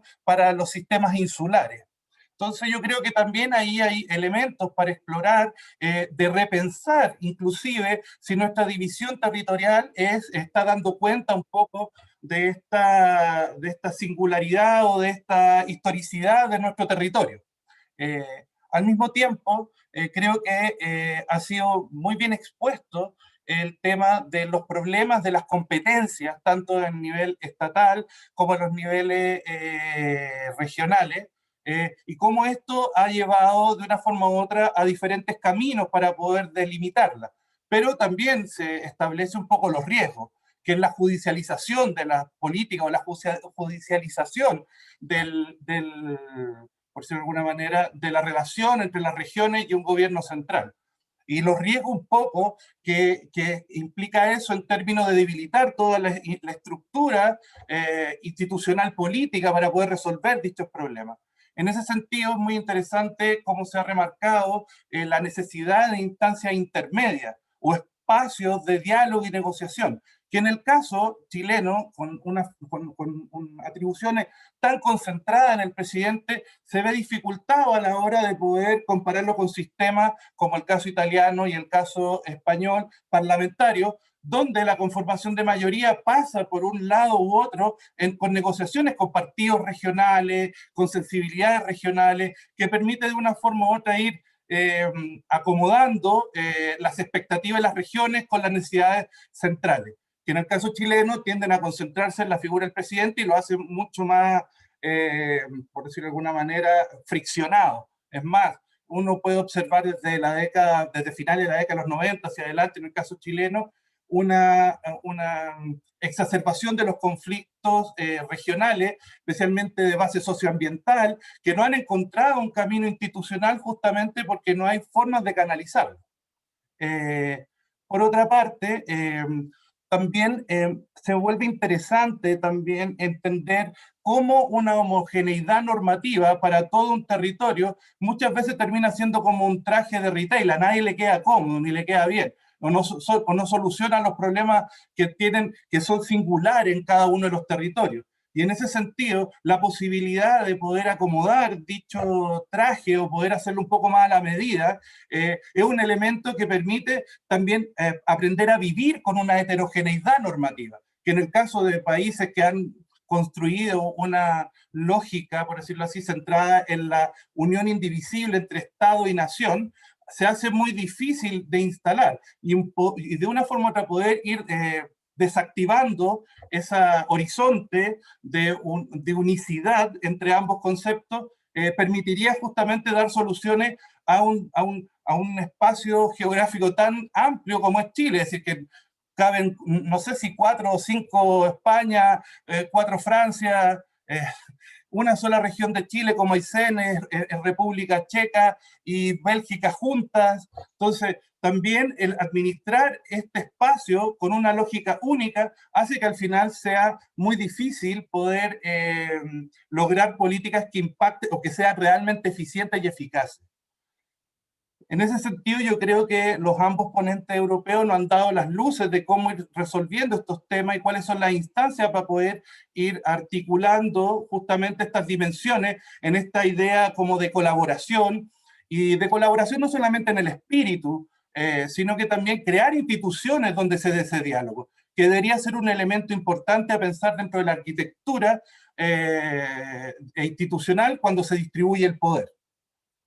Respecto a los ponentes y al ponente y la ponente de Chile, me parece muy interesante el vínculo que han hecho ellos y que podríamos uno de una forma u otra articularlo con el tema del estallido social, que es la pérdida de legitimidad, por decirlo de alguna manera, que ha experimentado la institucionalidad chilena. Y cómo se pretende de una forma u otra reconstruir dicha legitimidad desde una lógica territorial, por decirlo de alguna manera. Esta lógica territorial estaría entregando, y como muy bien ha dicho el profesor Egon Montesino, estaría transformándose en una suerte de palabra vacía, en una suerte de comodín discursivo, pero que realmente lo que se está buscando es tratar de, como dicen en el fútbol, arrebolear, así agarrar un poco el voto regional y poder construir un discurso que permita atraer votantes, pero sin una reflexión profunda de lo que implica la distribución del poder. Porque, como bien se ha señalado, y eso es muy interesante, porque el caso chileno pasa a ser paradigmático. La regionalización en Chile, en términos de descentralización de la administración, lo que menos hizo fue justamente, como bien han remarcado ambos ponentes, fue fortalecer la capacidad de decisión, sino que fue desnudar al Estado de su capacidad de intervención en los territorios para dejar el espacio a que fuese el mercado quien regulase el acceso a la protección o a los derechos sociales. En ese sentido, un proceso de descentralización efectivo, real, implica reconstruir no solamente en términos de las competencias, sino que también tiene que ver con reconstruir políticamente dicho espacio. Es decir, hay como bien han remarcado ambos ponentes, hay una promesa de democratización, una promesa de participación, que tiene que un poco encontrar ese canal, si no vamos a seguir por las vías no institucionales de canalización de los conflictos territoriales. Y al mismo tiempo, si vamos a construir un gato, por lo menos démosle garra. Entonces hay que tener también una descentralización financiera o fiscal que permita que este ser que estamos creando pueda tomar o pueda cazar, por decirlo de alguna manera, y permita sobrevivir. En ese sentido, creo que el caso chileno necesita avanzar en esos tres términos, es decir, cómo entender esto como un proceso democratizador, cómo entender esto también como un proceso de descentralización fiscal, de decisiones fiscales y también de definición de competencias, donde tenemos que encontrar los caminos para poder reunirse y coordinarse y lograr el diálogo necesario para que este proceso sea fructífero. Acá se mencionó una reestructura del bicameralismo, se mencionaba también, y son muy interesantes, las características asimétricas para no avanzar justamente en lógicas federales, porque también es muy complejo para un Estado tan centralizado dar un salto a una nueva forma de organización política tan radicalmente diferente, pero al mismo tiempo, estas formas de descentralización o estas formas que exploremos de descentralización no pueden desconocer el profundo conflicto que entraña el caso mapuche para la realidad histórica y actual de la sociedad chilena. Un poco eso es lo que yo saqué como conclusiones de las intervenciones de los ponentes, y les vuelvo a agradecer porque fueron muy interesantes y creo que están dando justamente en los puntos críticos del proceso para pensar una descentralización en el contexto de una asamblea constituyente. Muchas gracias. Muchas gracias, don Felipe. Para cerrar, lo queremos dejar invitado para la sesión 2 de esta mesa, que se realizará el próximo jueves 29 a las 11 de la mañana y que abordará el tema de la forma de gobierno, parlamentarismo y presidencialismo, y contaremos con la participación de destacados panelistas europeos y chilenos. Queremos agradecerle a la señora Julieta, a don Fernando, a don Egon y, por supuesto, no lo veo ahora conectado, a don Roberto, su tremendo aporte en esta sesión, y también a todos aquellos que estuvieron viéndonos y conectados, haciendo preguntas de este tema que tan interesante es y que tanto nos importa, a propósito de lo que mencionábamos al comienzo de esta sesión, de la votación que se desarrollará el 15 y 16 de mayo en este país. Muchas gracias, que tengan buena tarde todos, y agradecemos de corazón también todas las opiniones y participaciones. Que estén bien. Hasta luego. Buenas tardes. Muy bien. Gracias. Hasta luego.